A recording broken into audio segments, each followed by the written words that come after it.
पेड़ पर एक चिड़िया अपना घोंसला बनाकर रहती थी।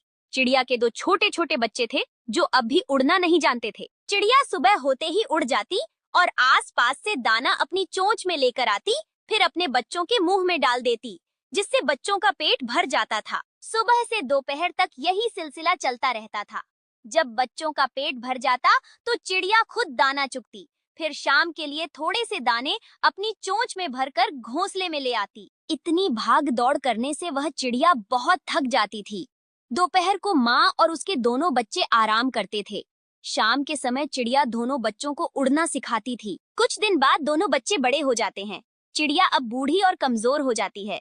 दोनों बच्चे उड़ना सीख चुके थे। एक दिन चिड़िया ने दोनों बच्चों से कहा, अब मैं उड़ नहीं सकती, इसलिए तुम दोनों कल से भोजन की तलाश में जाना और मेरे लिए भी चोंच में दाना भर कर ले आना। माँ, यहीं पेड़ के नीचे दाना पड़ा होता है, हम वहीं ले आते हैं। आप तो बेकार इतना दूर जाती थीं। जब जीवन में रास्ता आसान लगे तो समझ लेना सही नहीं है। मुश्किल रास्ते पर चलकर ही सफलता मिलती है। जब भी मैं घोंसले से उड़कर जाती थी, यह दाना मुझे दिखाई देता था। तुम्हें भी दिखाई दे रहा है, लेकिन इसके नीचे जो जाल बिछा है वो तुम नहीं देख पा रहे। शिकारी जाल बिछाकर बैठे हैं। हाँ माँ, तुम ठीक कह रही हो।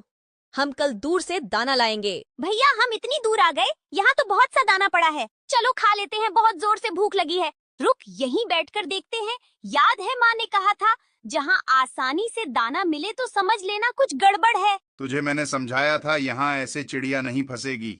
पापा, ये दाना पानी देखकर पहले दिन चिड़िया या कबूतर नहीं आएंगे। रोज ऐसे ही पड़ा रहेगा तो वे धीरे धीरे दाना चुगने आने लगेंगे। उनका डर निकल जाएगा। फिर एक दिन जब बहुत से कबूतर चिड़िया दाना चुग रहे होंगे तो हम जाल डालकर पकड़ लेंगे। यह सुनकर चिड़िया के दोनों बच्चे वहाँ उड़ गए। आगे उड़ते उड़ते उन्हें जमीन पर थोड़े से दाने दिखाई दिए। तभी उन्होंने देखा एक साधु आगे जा रहे हैं। उनकी झोली में एक छोटे से सुराग में से दाने गिर रहे थे। ये देखकर दोनों चिड़िया के बच्चे समझ गए कि यहाँ कोई खतरा नहीं है। दोनों दाना चुगने गए और दाना चोंच में भरकर एक पेड़ पर बैठ गए। फिर अपना पेट भरकर उड़कर साधु के पीछे पीछे गए और जमीन पर बिखरे दाने को चोंच में भरकर वापस अपने घोंसले में आ गए। दोनों ने आकर अपनी माँ को सारी बात बताई। चिड़िया यह सुनकर बहुत खुश हुई। आज उसके बेटे दाना चुगना सीख गए थे। अब दोनों बेटे हर दिन दाना चुगने जाने लगे।